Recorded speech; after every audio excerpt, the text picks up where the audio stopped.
Hey everybody, welcome back to Mo and Dave. Of course, I'm Dave, and Mo is downstairs cooking away. The Christmas break started, so Jacob's at home full time for the next 2 weeks. So she's got her hands full with a 7-year-old that has a lot of energy. But what I was going to do today is, I hear a lot of comments on my last video that I did about the August budget. A lot of people are saying they can live on $550. Some are saying you can't do it for under $3,500 a month.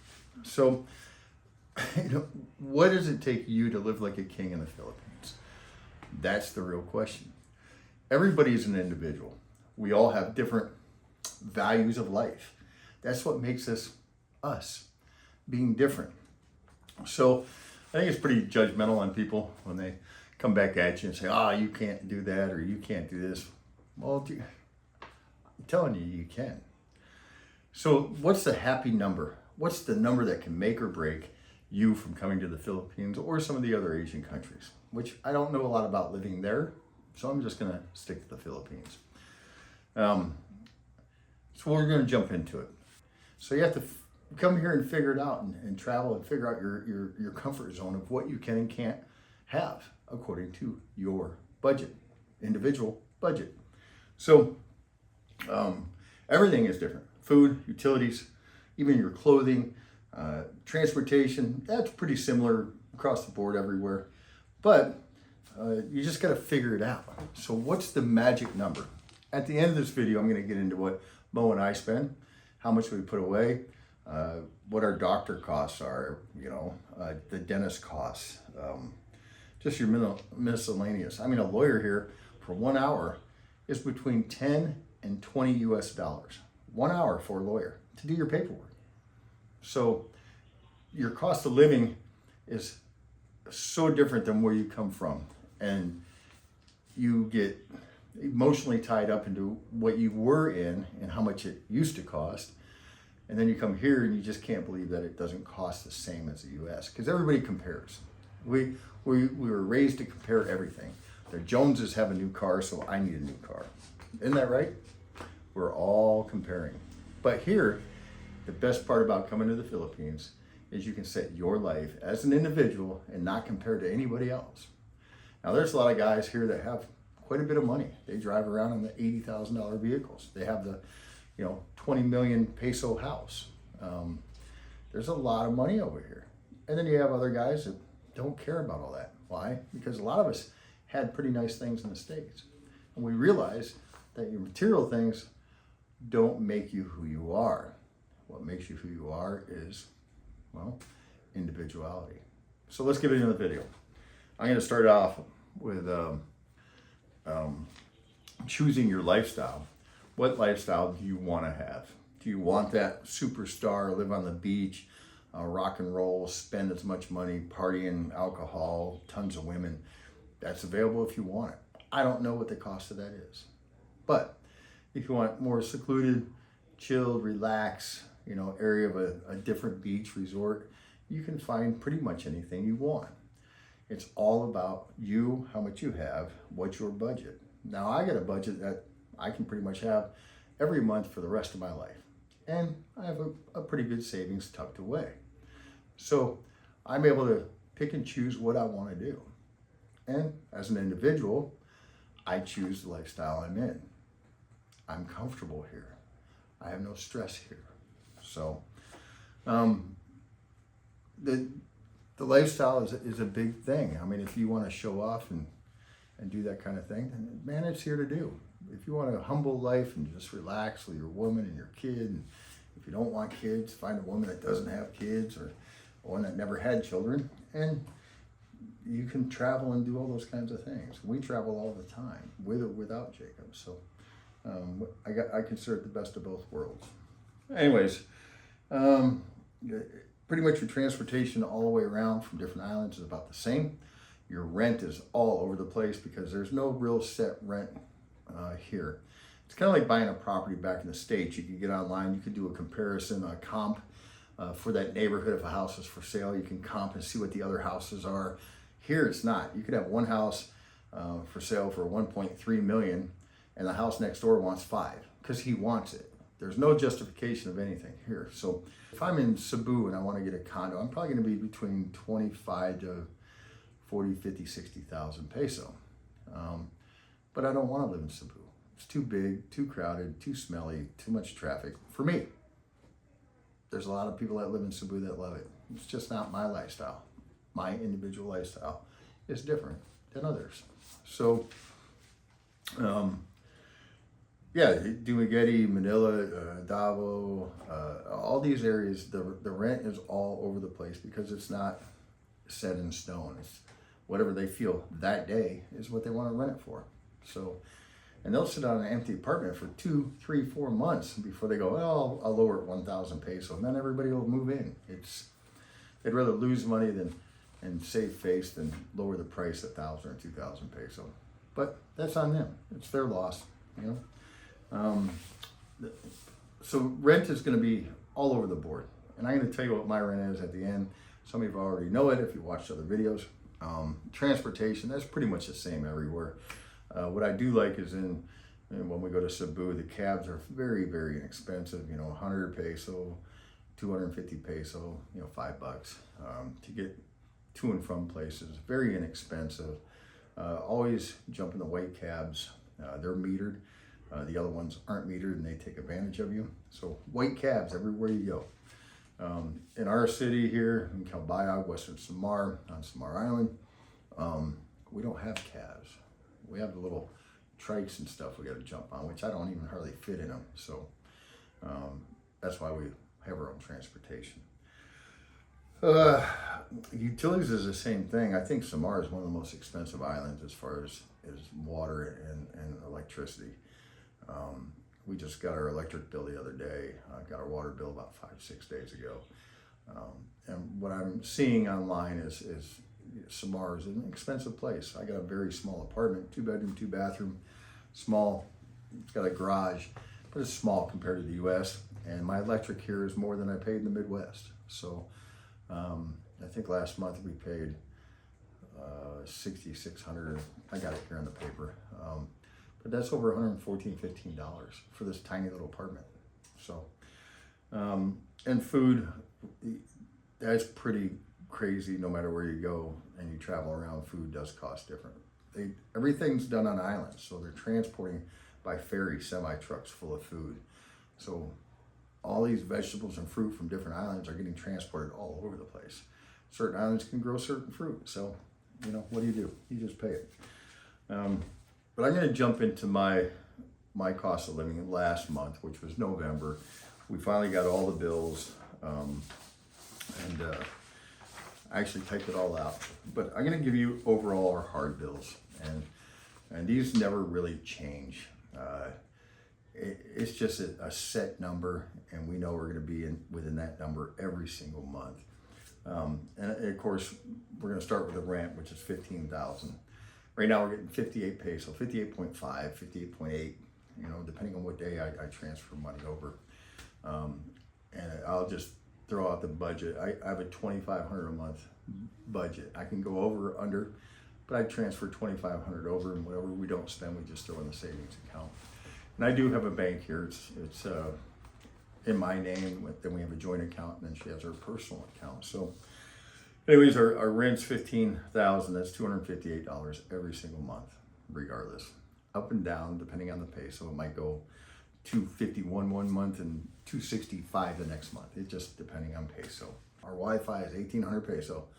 That's $31.03 a month, as of the 58.5 peso, right? Electric was 6,645 peso, which was $114.57. Our water that comes to the house, that's piped into the house, that was 618 pesos, which was $10.66. And our drinking water, which was delivered, that's 4 5-gallon jugs every week. He comes and picks them up and fills them up. And I pay him 150 peso a week. It's like 30 pesos a piece, so 120 pesos, and I give him 150 every week. 20 to 30 pesos more than what he asked. But that's $10.34. Our food, we've reduced that down. Our sister doesn't stay with us anymore. and Larry doesn't come over that much. But our food went to 22,000, and we eat really good. I'm a fat guy, or semi-fat. That's $379.31 this month. My visa is every 2 months. I'm waiting for the 13A. I'm, probation, all that crap. But the visa for 2 months is $2,170. So I break that down. It cost me $1,085 a month for the visa extensions, which is about $18.71 it cost me to stay in the Philippines per month. Self-insurance, I put so much away into a little cash account we have here. I put about 5,000 peso every single month in there in case I need something, which is about $86.21 this month. And then our phones ran us 600 peso, $10.34. $10 for our cell phones here.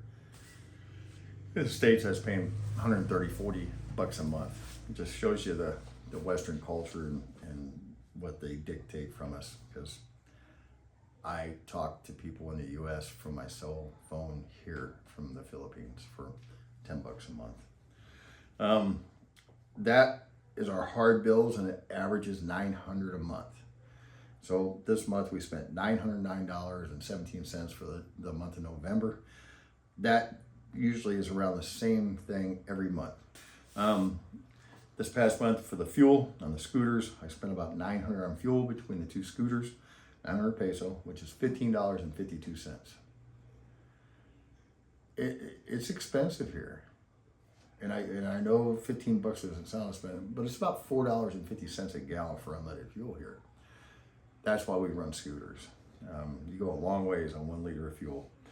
The generator this month, we had quite a bit of servicing to our power station here. I spent $20.69 on the generator fuel, which is 1,200 peso. Mo got her oil change, which was 260 peso, which was $4.48 for her scooter. And then our gas can is full. That was 360 peso, and that cost me $6.20. So this month in fuel and scooter costs was $46.89. And then we did a budget for December out of the November, which is comical, but we did 10,000 budget for Christmas, which was $172.41. Now what that did is it gave everybody food, a 50-kilo bag of rice. Her immediate family each got 500 pesos, which is a pretty good chunk of money here. It's like 2 days' wages. So, and then my overall from that, so our main total bills, the hard bills that never change at $909, and then our fuel costs and our Xmas all together, right, was $1,128.47. Now that's not our mad cash money. That is just our hard bills are similar to that just about every month except for the Xmas or Christmas. Usually we're, $1,100 a month. We put money in the joint account every month, and her account, and the remaining balance just kind of rolls into my account. But we put $30,000 away in savings every month. So when you add all that up, $30,000 in savings, which is $517 a month, the Christmas, the fuel costs, the visa, the hard bills, all that, it's about $1,645 a month. And people tell me I can't live here on that. And I'm doing it. So I don't know why people say I can't. Last week we went to Cebu and we spent a week. We went to the Bai Hotel, stayed at some really nice places. We spent 50,000 peso. I don't know, 800 bucks, something like that. Because we're able to save. Because my monthly costs are $1,128 to $1,200 bucks a month. So when I have a budget of $2,500, I can put quite a bit away every month. And I know in some other cities you just can't do it, and other people, individuals, they'll drink, they smoke, they have different habits than I do. They require higher quality things than I do. And that's the part that you got to understand. Everybody's going to be different, but the magic number, that's up to you. I did a doctor visit. It was 1,500 peso. That included my medication. 1,500 pesos. Now 30 bucks, whatever it is. Like I said, a lawyer, 1 hour, I think it was almost $20 for a whole hour talking to a lawyer. Your labor costs are extremely inexpensive here per day. A dentist, I think, to get a filling replaced was a little over 1,000 peso, so like $20 for a filling replacement.